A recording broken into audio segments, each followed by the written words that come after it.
and then we can begin.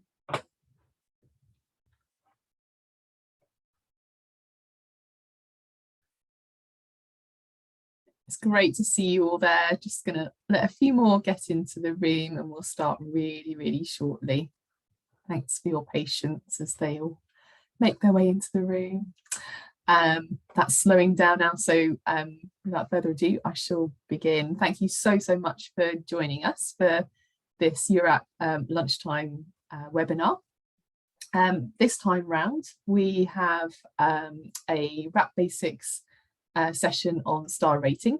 So this is especially useful for people that are perhaps new to EuroRAP and just want to learn a little bit more at a sort of high level about star rating. I'm really, really pleased to be joined today by Morgan Fletcher. Morgan is the Ops Lead for Latin America and Caribbean.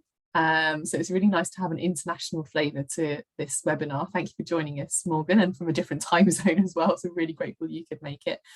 We're going to have these presentations, and we'd always encourage you, if you can, to ask questions via the Q&A box probably at the bottom of your screen if it's like mine, but it could be anywhere, I guess. But you'll see that there's like a speech bubble, two speech bubbles kind of place where you can have Q&A.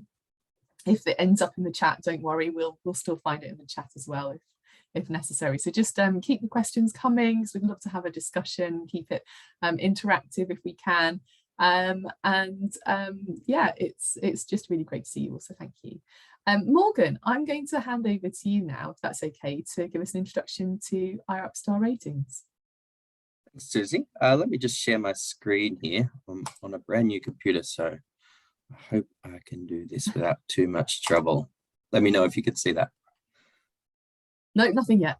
Oh, no, it's coming. It's okay. Yes, it's all there. That's Thanks okay. so much, Morgan. Excellent. And thanks a lot for the invite. I'm always happy to share some knowledge about the star rating methodology.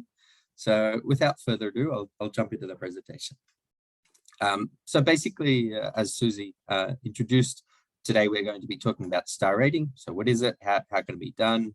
What are the inputs that are required? And what do you get from it? What's the output and the product at the end? So first of all, just why we're doing star ratings and why iRAP exists.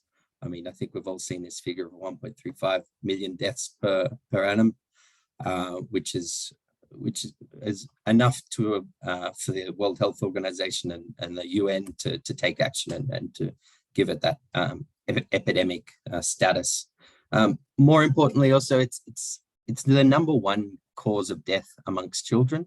So we're seeing this huge toll on families and particularly young people. So the years of life lost due to road trauma is just horrific, which is why, I mean, I'm sure you've all seen this target 3 and 4 of the UN road safety targets. That's our focus, and it's a really good kind of introduction into why we're doing star ratings. So target 3, by 2030, all new roads achieve technical standards for all road users that take into account road safety or meet a 3-star rating or better. And that 3-star rating is the iRAP star rating. And target 4 there for existing roads, it's similar. So let me just this. So who are we at iRAP? We're a registered charity dedicated to saving lives through safer roads, and we're currently active in more than 100 countries. Most of those countries, particularly those in Latin America, throughout Asia and Africa, the main focus of iRAP is star ratings. In Europe, I know that there's a lot of risk mapping going on. That's because in Europe, you've got really good quality crash data, which isn't available in other parts of the world. So we've got different protocols based on the data that's available. So I'm not going to go into much of a discussion about risk maps. I'm sure most of you are familiar with those, but the other protocols that we use at iRAP are obviously the star rating.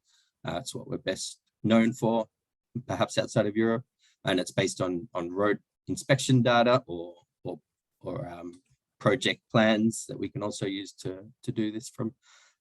It's simple and objective level of the safety, which is built into the road, and it can be completed in the absence of crash data, which is really important in much of the world.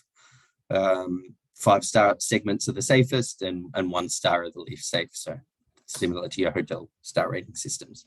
And then from the star rating, if we can collect some additional data and do some calibration of fatalities just at a network level, we can prepare investment plans.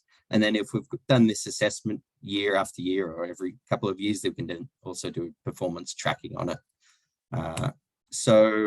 The general process looks something like this. So there's a data collection phase where we collect video or images every 20 meters of a road network. Coding's done every 100 meters, but we collect the data every 20 meters, so we've got a better picture of what's happening. That can be done, like I said, through a survey, or we can also just take plans and star rate a design. This process is quite similar once you've got over that initial data collection stage of the project. So then we record more than 50 attributes for each 100 meters. So like I said, we take these images every 20 meters, and then we do the coding every 100 meters to produce a really good snapshot of the road network. We then need to incorporate some supporting data like traffic flow data, vehicle operating speeds, which then goes into the next phase, which is the iRAP online software called VIDA. So that's a platform that we've got that does all the grunt work, essentially, that takes the data that's been put into a giant Excel spreadsheet and then is processed to spit out the star ratings, which is, like I said, just the level of safety that's inbuilt into the infrastructure. And if we then have access to some crash data, it doesn't need to be location based. It can just, okay, on this road network there were 15 deaths last year, that type of level. And we can also estimate some costs for some of the treatments, and we can also prepare an economic evaluation of the countermeasures, and we can prepare a safer roads investment plan. And then that becomes the input for a road authority to go out and start planning some implementation of treatments on their road network, which you can see there in the last phase. Another way to look at this begins with a road survey. You can see here in the top left, that data is the road survey, or like I said, the collection of plans and designs. That data is then processed, turning basically the raw data into something much more objective. The coded data there, which then goes into VIDA in this bottom box here to produce the star ratings, with a bit of extra input from the bit of extra data, so cost data for the countermeasures, and also fatality data. We can prepare the safer roads investment plan. If we then want to go one extra level, we can do a design star rating and actually star rate the proposed upgrades and give the road authority some idea of what level of safety is going to be built into any upgrades that occur, and then we hand it over to the road authority to actually do the implementation. So if we go through that process in a bit more detail, so this is what a survey vehicle generally looks like. It will have, well, depending on which part of the world we're operating in, usually it must always have a GPS or some way of collecting latitudes and longitudes, and a digital camera. Those are the two main components, and also obviously a data acquisition system, something that will link the images to the GPS every 20 meters at a minimum. Quite often, the survey vehicles will also have a gypsy track to trace the geometry along the road, and also a distance measuring instrument for where you go through tunnels or when the GPS isn't able to pick up the location. The next phase, so moving into the coding now, the purpose of coding is to essentially take something that's quite subjective. If we all look at this image in the top left here, we're all going to have a different idea of the safety built into that road, depending on our, I guess, our upbringing, where we've come from, if we're familiar with this road, whether we're a vehicle occupant or whether we've got to walk along this road. So the idea of coding is to kind of take that subjectivity out and produce something that's much more objective. So this process here, the coding system, I'd also suggest that that would include the coding manual. So it's basically taking the subjectivity out, and we can then prepare a giant Excel spreadsheet, essentially a CSV file, where each column represents an attribute, and there are 78 columns in one of these spreadsheets, and each row here represents a 100-meter segment. So when we're doing big networks, we've done, for example, 40,000 kilometers in Mexico, these spreadsheets can get enormously large. So what are some of these attributes that we're looking at that will have an impact on the safety of a road? So as I said earlier, we collect these attributes every 100 meters along the road, and here's a bit of a summary about what attributes we're going to see. So we measure things that can be categorized into basically geometry, number of lanes, how wide the lanes are, the curvature, the dips and crests, slopes and gradients. Also things that can be classed as delineation, are there edge lines, center lines? Do we have a central medium? Are the signs in place? Or have they been knocked down, or they just don't exist? We'll look at things like intersections. So is there one present? Is it 3 or 4 leg? Is it signalized? Does it have protected turn lanes? We look at facilities that will influence the safety for bicyclists, bicycle lanes that can be segregated from the road or integrated into the road. Is there a wide paved shoulder even to give the bicyclist some space to move along? And also pedestrians crossing the road. Is there a at-grade marked crossing like a zebra crossing, or is there a raised crossing, signalized crossings, an overpass, etc.? So in total, we look at about 50, like I said, 50 different attributes. And then I mentioned there were 78 columns. So those extra 20 are things like the latitude and longitude, road name, who did the coding, etc. But there are 50 attributes that will influence the likelihood of death or serious injury to a road user there. So once we've got the coding done, we jump into VIDA, which is the online platform that does all the grunt work. This is free to use. Anyone can register and set up an account. You won't have access to all the data in there. That's up to the road authority of each project to decide if it's open or not, but you will have access to some. If we log in, we can see that we generate a star rating for each road user group. That's because a road that can be quite safe for example, a vehicle occupant.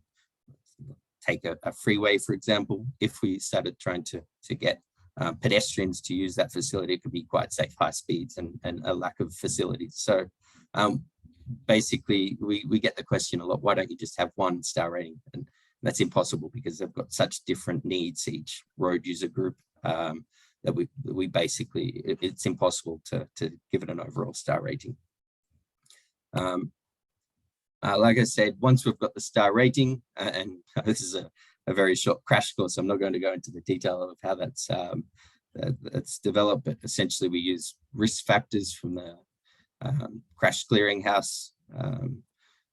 We've used them as a basis to come up with risk factors for each crash type and how the infrastructure relates to that.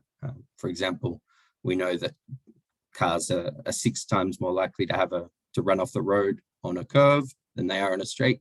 So therefore the risk factor for a sharp curve is 6, and for a straight it's 1. So that's a very brief summary of how that works. But if you'd like to know more, there's a wealth of information on the iRAP website. Next up, we'll jump straight into the Safer Roads Investment Plan, which is basically any action or any treatment on the road that can make the road safer or change the level of safety that's in the road. So we're talking about things like paving the shoulders, putting in a treatment that we always see in the Safe Roads Investment Plan is putting in rumble strips, recommendation, barriers quite often in there, improving the curve delineation, putting in median barriers, central median barriers and things like that. And these are all costed. So we've got, when we've done the calibration, we know, okay, a road authority can afford to spend X dollars to save one life. That way we know, okay, we know the cost of a barrier per 100 meters, then we can do the economic evaluation to get that BCR and work out just how much, how many of these investments make sense financially. So moving on, I just wanted to give a few examples of different projects that we've worked on and just some of the outcomes. So in Mexico, we've done an assessment at the national level, so 40,000 kilometers 3 times now.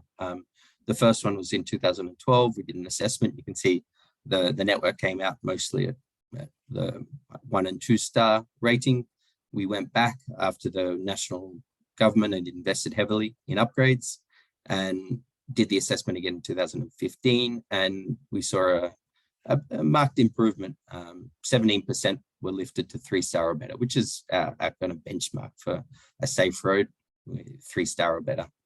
And this is one of my favorites to talk about, so because of just the safety that we can see and in the actual reduction in fatalities as well. So here's one specific example. You can see up the top there, it's a road between Querétaro and Irapuato. And we can see that in 2012, when that was assessed, there was only 10% of the road network that was 3-star or better. When we came back, they put in barriers, it made the head-on risk much lower, improved the delineation, and that was enough to lift the level of, or the percentage of the road that was classed as 3-star or better from 10% to 89%. And from that, we saw a 52% reduction in fatalities going forward, and that was a 100-kilometer stretch of road. Moving on to another project I like to talk about, Belize, which is,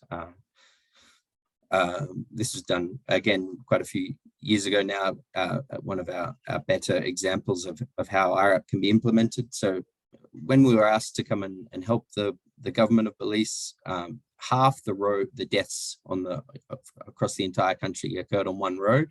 So they said, look, we've got this huge problem on this road. Let's do a pilot study here. We're going to take the recommendations and implement them.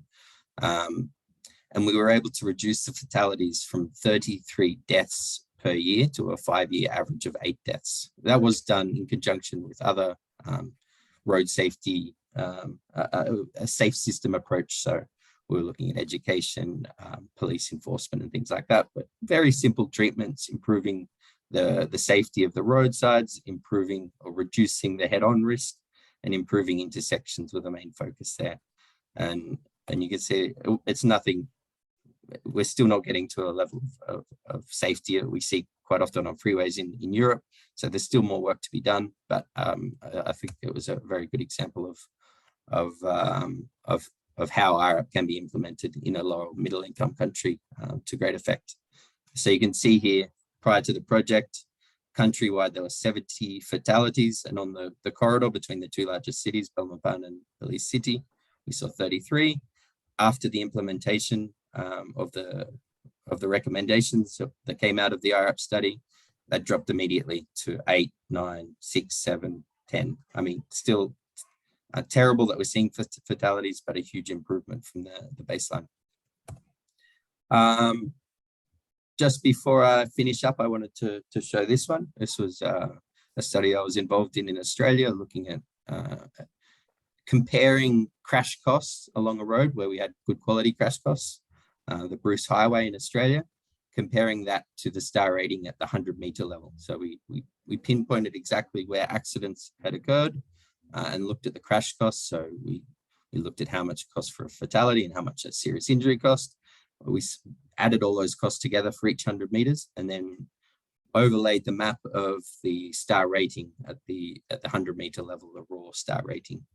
And you can see there that a person's risk of death or serious injuries is basically halved. It halved for each incremental improvement in the star rating. And I think this graph is a good demonstration of why we've chosen that 3-star or better. You can see that the big improvements are in this side of the graph here, where we go from 1-star to 2-star, 2-star to 3-star. In the future, we'll really focus on 4 and 5-star, but for now, we really want to see no 1 and 2-star roads on the network, on each country's road network, because that's where we can see that those crash costs are just phenomenal. And I guess we're losing some of that benefit as we move from 3, 4 to 5-star. The incremental benefit drops each time. So I hope this was useful. If you do wish to find out more about the iRAP star rating methodology, there are plenty of ways of doing so. There's great resources here for you to build your own local program if you're able to. So developing a national or state iRAP brochure, it's in 6 languages. There are newsletters, our website. I encourage you to jump into Vida if you don't have an account and you'd like to have a look at some of the tools that are in there. One of the tools is called a star rating demonstrator, which is a quick way to go in and assess a road. I think it's fantastic. There's also vaccines for road and a big data tool, so you can get a picture at the global level of star ratings and the current status of the world's roads for different user groups.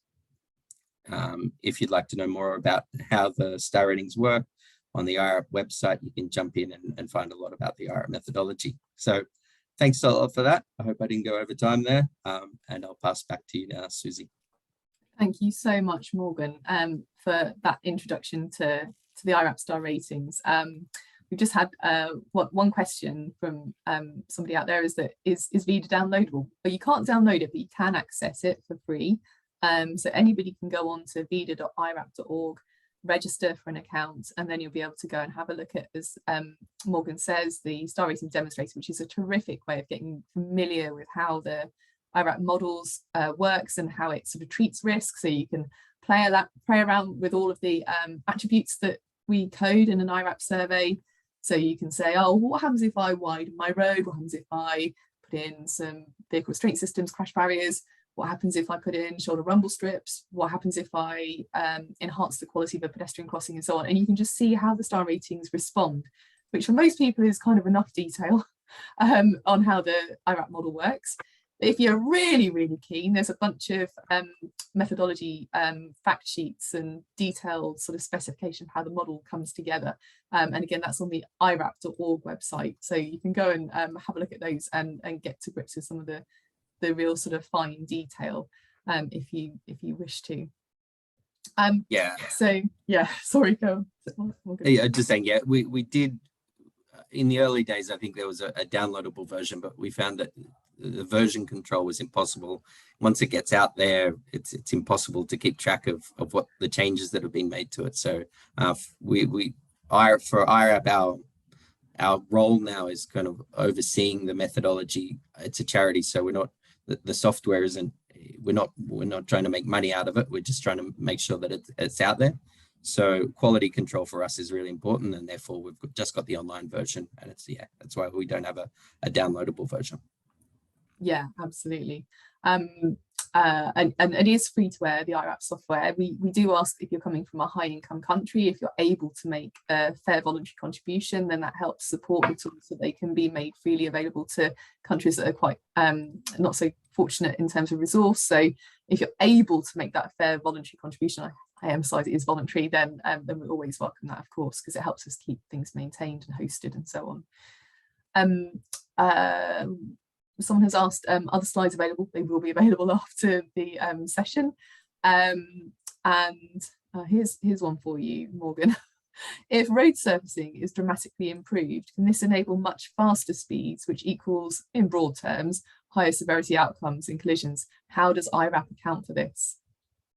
That's an excellent question. Our model isn't so sensitive to, I mean, many road authorities, particularly unfortunately in my part of the world, see road safety as the quality of the surface. If they could have an airport runway quality surface everywhere, they would. And no focus on roadsides and things like that. So yeah, it's a very good point that when you do upgrade the quality of the road surface, it can increment the speed. We'll quite often see it goes up, and we can have that detrimental effect of higher speeds on a road where the infrastructure hasn't been updated to match that level of speed. So the model isn't so sensitive to improvements to the road surface. It is one of the attributes we collect.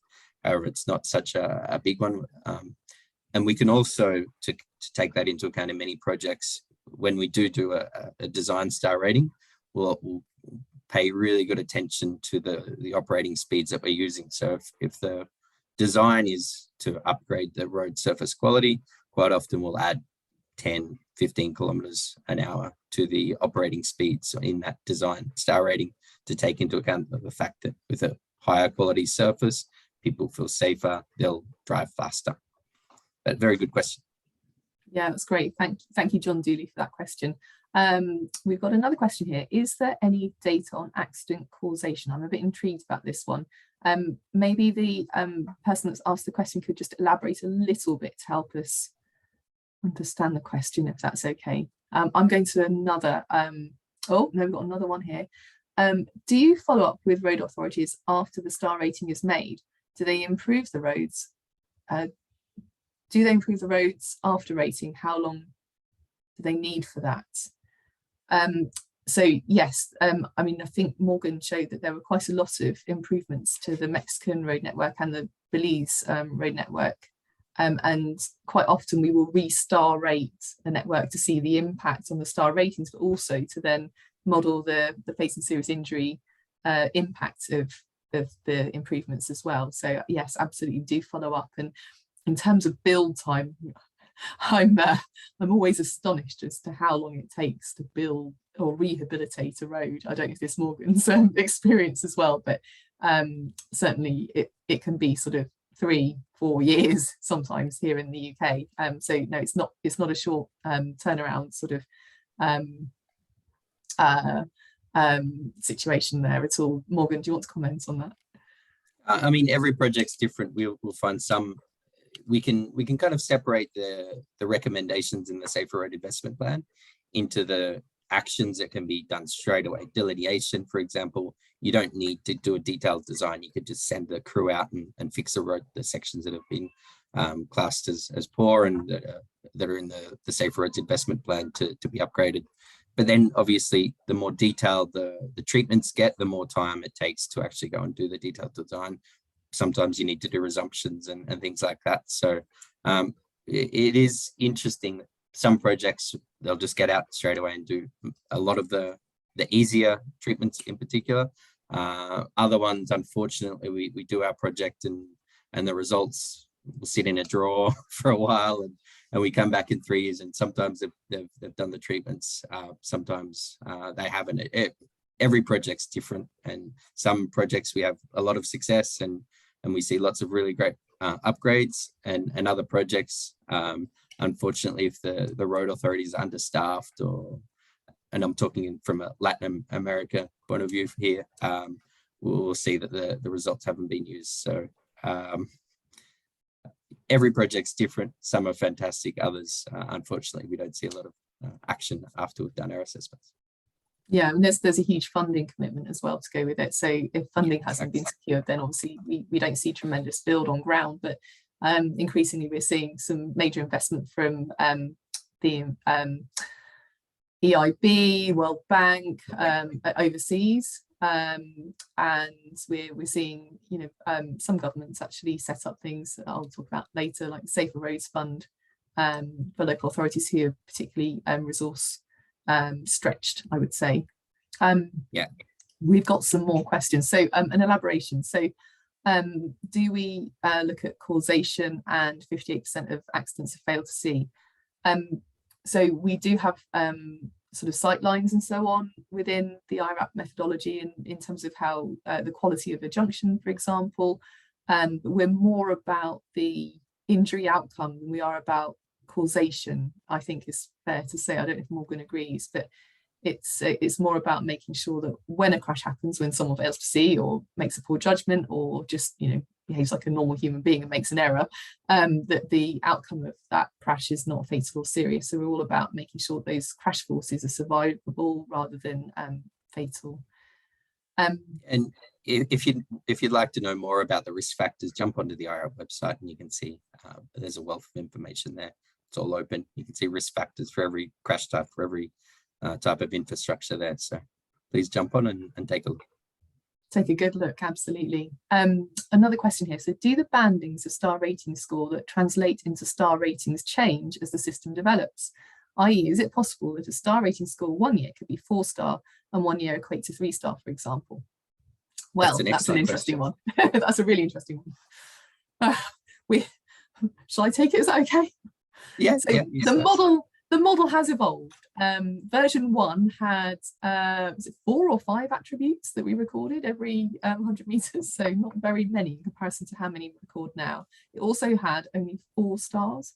So when we leapt from version 1 to version 2 and now 3, there have been changes, and a version 1 3-star road is not the same as a version 3 3-star road. So occasionally we make a big leap, but we try to keep those minimal so that we end up with something that is comparable from year to year. Yeah, and I'd just say that most of those changes 1 to 2, I think that the growth is kind of ending now. We're seeing a much more stable model. So I think going forward, those changes will be much smaller. And it's also important to note that Vida, the processing software, can handle different versions of the software. So if we've assessed a road under version 3 and we want to see the improvements, we'll reassess it under version 3, even if we're up to the point where there's a version 4 or 5. So to make sure that we're not changing the goalposts, we do have that ability to maintain different levels, different versions of the software within Vida.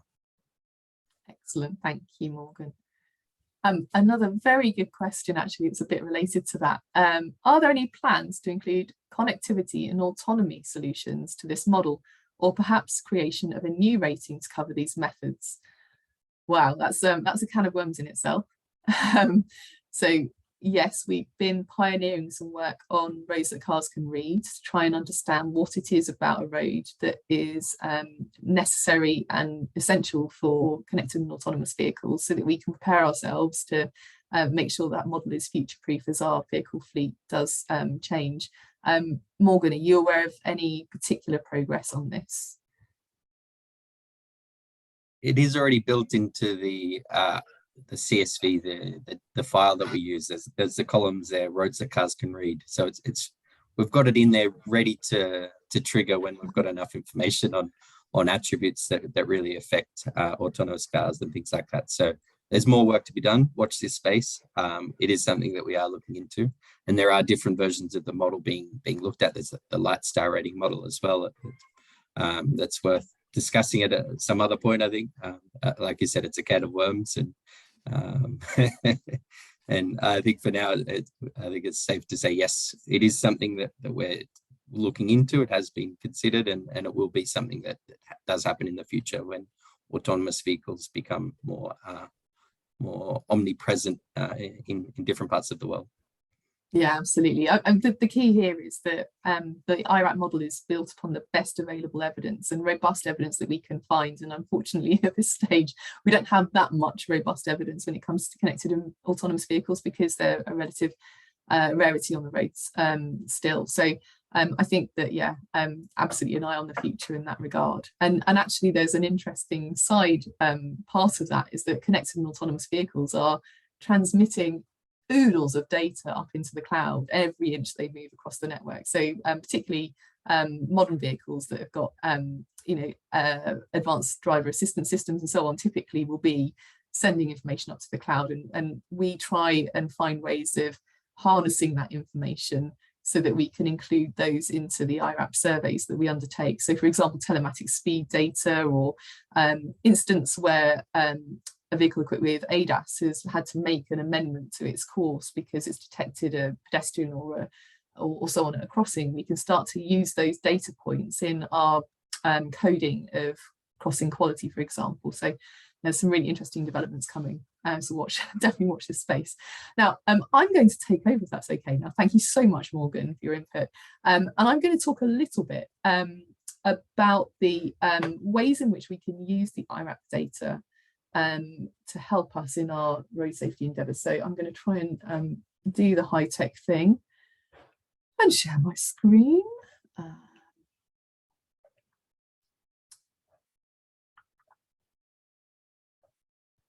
There we go. Oh, and I've lost my presenter view. That's always going to throw me, isn't it? Let me just work on that a little bit. Bear with me. Stick that on my other screen. So I just want to talk to you about these 5 different ways that we can use the iRAP data so that you can understand some of the different ways that the data can feed into processes, particularly for road authorities. So the first area that I'd like to talk about is this performance monitoring and strategic planning area.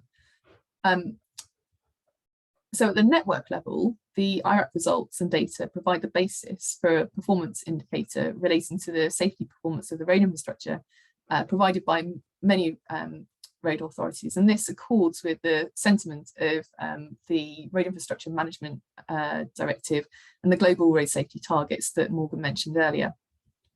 This allows progress to be monitored, KPIs and commentary to be set. So for example, in England, we have a KPI for 90% of travels being on 3-star above roads by 2020, for example. The high-level Safer Roads Investment Plan information can be used in strategic planning as well to see how far towards your casualty reduction goals infrastructure investment is likely to take you. You can test how different levels of investment might change the trajectory towards 50 by 30 or Vision Zero, for example. It's also possible to understand the potential impact of major planned investments on overall performance. So, for example, again, here in England, we've got our RIS 2 that we're currently in, which is the Road Investment Strategy 2. It's possible to take the major schemes that are planned as parts of these major kind of bundles of 5-year investment plans and test what the impact of those is likely to be on star ratings and also fatal and serious injury outcomes in the future.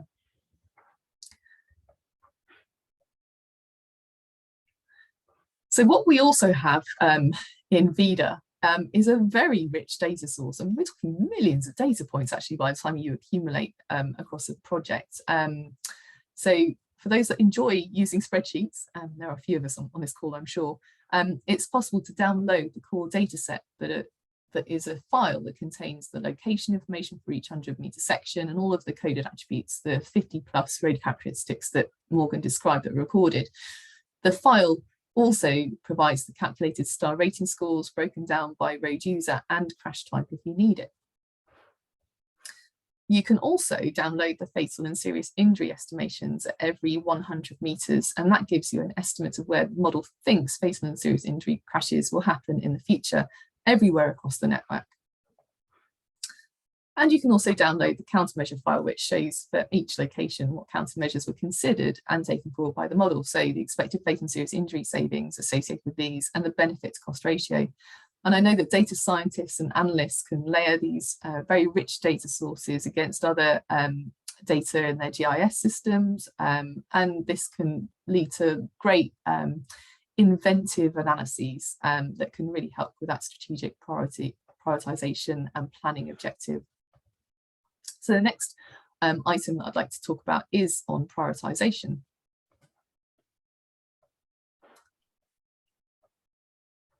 So the iRAP data can be used to identify high priority routes. So you might not have a budget to treat an entire road network, but you might want to use the data to pick off which roads you need to focus on first. Now, a little bit of caution here.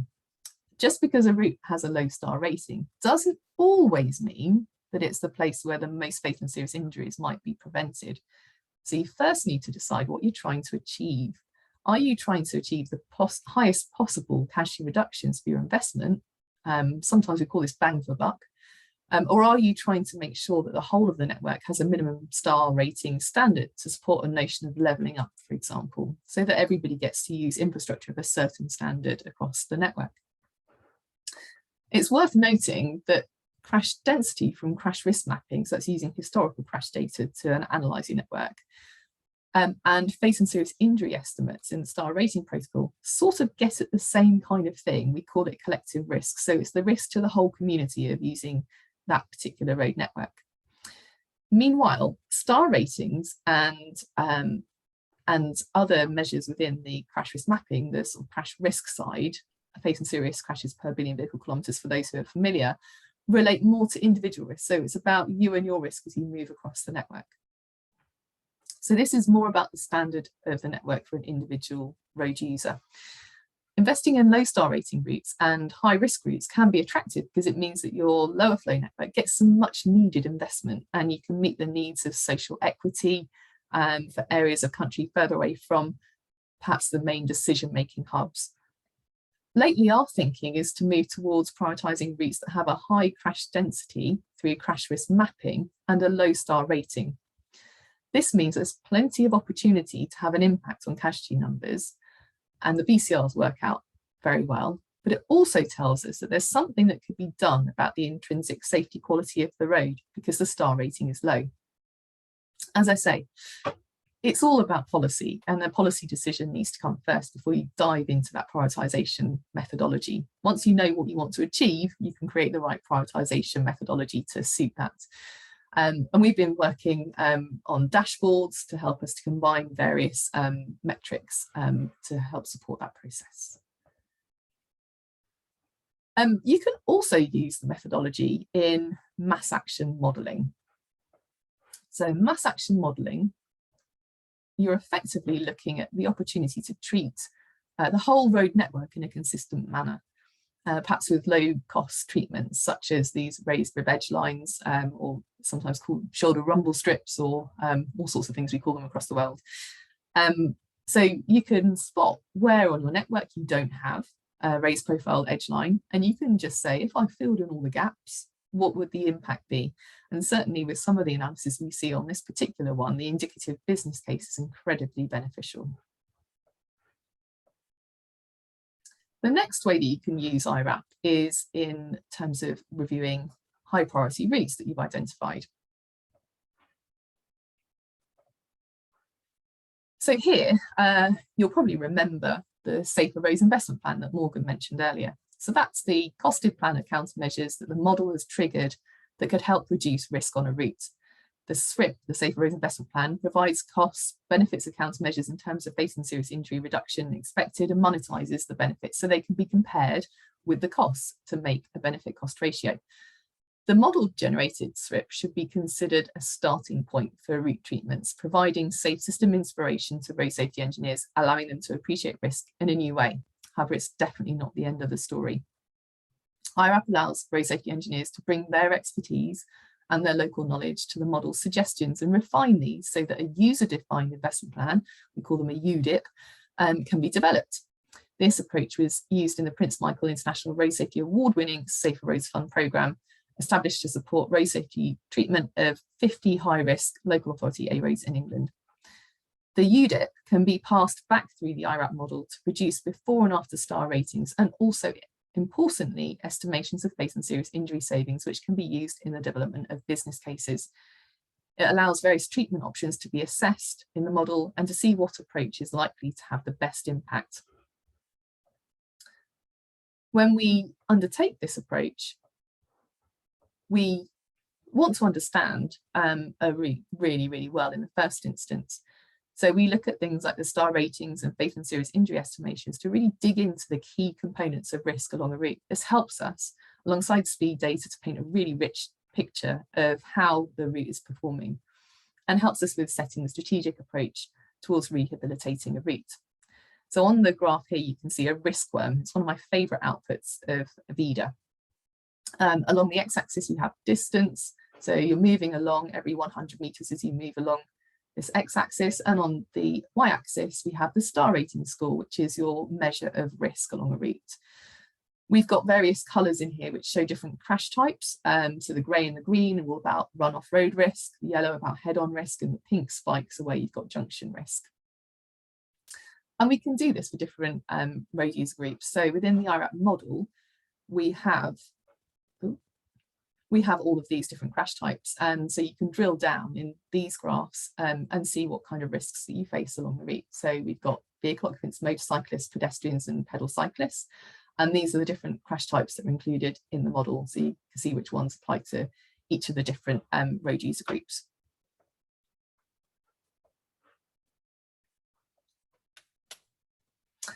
We've also got in the beta version of the VIDA, which means that it will quite soon become released to everybody, a face and serious injury worm. So it's slightly different to the star rating score risk worm, but here we're seeing how many, what are the proportions of face and serious injuries that fall into each different type of category as you move along the route as well. So again, really useful information in terms of reviewing how the route is performing and understanding the risk along the route and the opportunity for face and serious injury savings as well. And also within the model, we have quite a lot on speed, which is a really, really important and sometimes underplayed part of road safety performance. So I just wanted to show you this speed one that we've created, not in VIDA, but using the spreadsheet downloads that we have at our fingertips. So here you can see the posted speed limit in blue, and you can see the 85th percentile speeds in orange and the mean speeds in grey. And you can see where you've got actual speeds that exceed the posted speed limit, which aren't too many actually here. We've got a little bit over here. And where you might therefore need to invest in more safe self-explaining roads measures, so things that help to reduce vehicle speeds naturally, or where you might need to invest in some enforcement activity. One major development that is coming really soon, I've been saying this for a while, so I feel quite guilty saying it so many times, but the route review tool, which will be part of the VIDA suite, has been designed to support the development of user-defined investment plans. So once you've set your strategic objectives for a route and you've decided what speed the route should function at, what kind of level of active travel it should support and so on, you can then work through different treatment options and say, yeah, I want to do that countermeasure at that location, but actually here I can't. So I'm going to try and use something else that addresses the same risk, but in a slightly different way, because it fits my sort of local practicalities a little bit better. So in the route review tool, it will display an image of the road. It will display the background coding. So it's all of the attributes that have been included in the core data file that's been uploaded into VIDA. You can then see all of the countermeasures that have been suggested, and you can tick them on and cross them off as you require. You can also add countermeasures that you feel would be suitable. So particularly this is relevant for speed type countermeasures. So any kind of speed management you want to put in, or reduce posted speed limit, or engineering measures that might go alongside that reduced posted speed limit to encourage lower speed. So you can add various things in here, and it will then process that plan of countermeasures that you've designed and stick it back through the model and return you an answer in terms of the face and serious injury savings expected and the impact on star ratings. Just to give you an idea of the sorts of things that we've been up to in England, where we've been running the Safer Roads Fund work. Here's a scheme in Calderdale up in the north of England, where you can see the sorts of measures that have been proposed. So safer roadside measures are shown in black. We've got some safer road surfaces and lines in yellow, and so on. And improved junctions, you can see the little warning signs for the junction, and improved bends, you can see there. Importantly, we've been able to model the spend and impact of these schemes. So £2.3 million spend.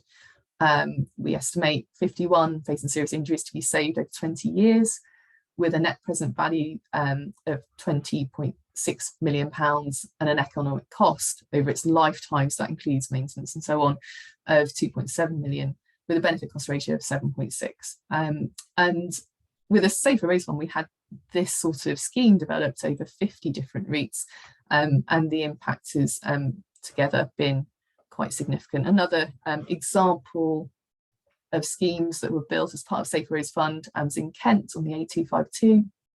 You can see the before and after pictures here. So on the left-hand side, we've got some central hatching, brings a bit of distance between opposing vehicles, a little bit of hard strip, allows a bit of correction if you were to go over the shoulder rumble strips here. You've got a bit of a speed limit reduction that you've introduced, better delineation, and so on. And again, here we've got rid of an overtaking lane and replaced it with wide central hatching and delineation.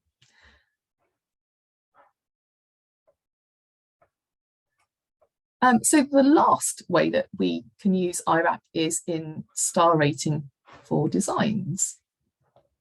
So here, once a project moves to formal design, it's also possible to use the star rating for designs tool. It allows the design files to be uploaded and measurements and codings taken directly from these. And it's particularly helpful when a completely new road is built. In 2019, the iRAP design team for the A417 on the strategic road network in England undertook this approach, applying it to their designs, and it helped them to identify that there was a high risk where an access joined the main carriageway. And alongside other factors, this prompted them to review alternative design options to understand their impact on star ratings and the expected facing serious injuries. This optioneering resulted in them amending the gradient of the road, allowing them to reconfigure the access road, removing the need for a junction with the main carriageway, and it resulted in a much reduced expected number of facing serious injuries and an improvement in the star rating. So those are my 5 ways that we can use iRAP, and I can see that there might be some questions, so I'm just going to hop out of sharing this if I can work out how.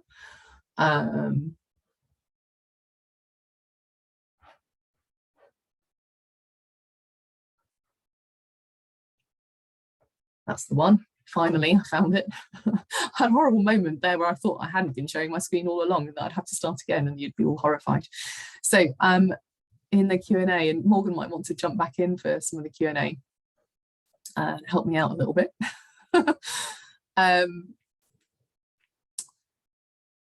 Interesting. Has the relationship between road worker training and star rating been investigated? Any ideas, Morgan? Mark, you might need to come back and clarify the question because I'm not quite sure where we're going with that one. If you can add a little bit of detail in there, Mark, if you're still there, that would be super. Sorry to draw a bit of a blank.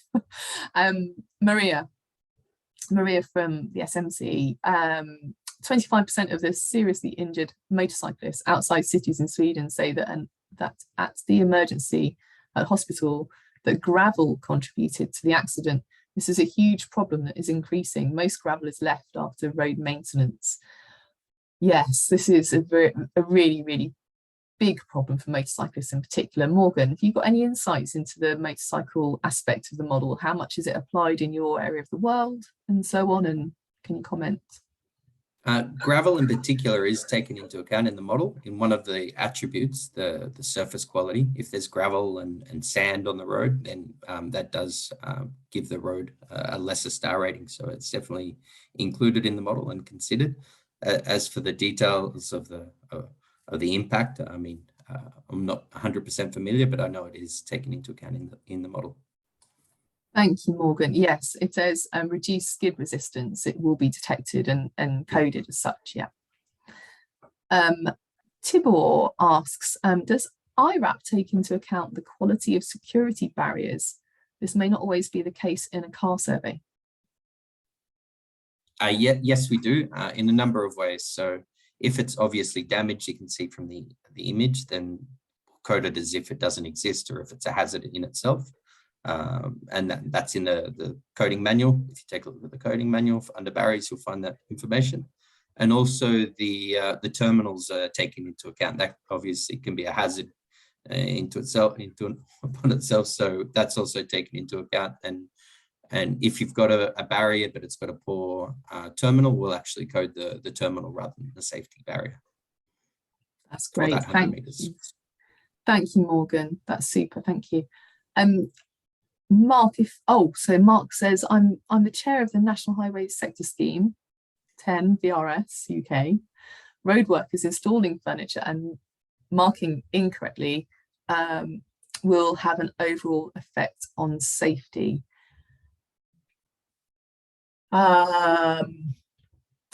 So I know that different types of barrier require different levels of maintenance, and that's something that we've looked into for the National Highways survey, in that but we do need to have some strong evidence on that, so we're still trying to gather that evidence. I'm not quite sure I'm quite getting at the right answer there, but I know that we're trying to take that into account. Morgan, are you able to shed any more light for me here? Is the question more related to safety during upgrades while we've got workers out on the road, perhaps? It looks like it might. So if it does, Mark, then we are mostly concerned with understanding the safety provision once the scheme is completely built and open to operation. If there's roadworks present, we will skip coding, actually, because that's not really something that we tend to get into. We're more about the holistic sort of road user risk and at the point at which the scheme is open for the public to use. It is a good point, though, and it's something that I'd personally like to see addressed in the iRAP model going forward, coming from Australia and then moving to Latin America. The safety of road workers in some countries in my part of the world over here is terrible. Some of the things that you see, rocks just being placed on top of witches' hats and things like that, and people on the side of the road with no protection. It is really bad. So it is something that should be addressed at some point in the future, and really look at, particularly in lower and middle income countries. Yeah, absolutely. Mark, if we have failed to answer your question adequately, please get in touch through the EuroRAP I Can Help. I think there's EuroRAP I Can Help email address. Anya might have to help me out there, but you might be able to reach us if you want to have further clarification if we've not quite got there with the with your question. Just a few moments to close, if that's okay.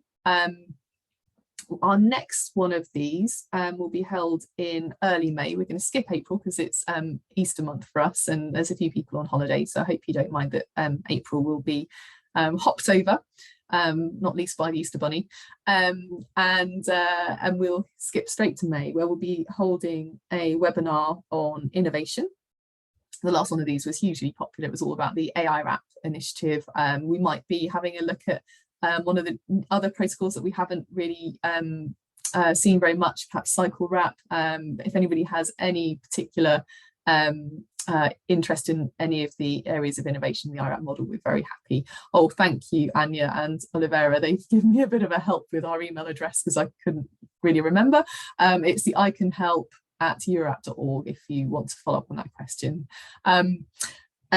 Just to let you know as well, last week, iRAP has been sending letters to heads of state in each country in Europe and indeed across the world. We're hoping that some of you will help us to promote some of those letters. It's all about making our world leaders aware of the scale of the global road death toll ahead of the high-level meeting on road safety, which is happening in, and again I should know this, in a few months' time. So, Ollie. June in New York. June in New York, thank you. That's great, thank you. So yes, if you're able to help us to promote those letters and have reach into your heads of state's offices in any way, shape or form, then do let us know. We'd love to work with you on that. So I think it's just left to me to thank Morgan for his input today. And thank you all for coming today, and do reach out if we can help you with any more detail, or if you've got any further questions after the event. The slides will go up on the website and there'll be a recording as well. Thank you so much, everybody. Thanks, Suzy. Thanks, everyone. Bye. Thanks, Morgan. Bye.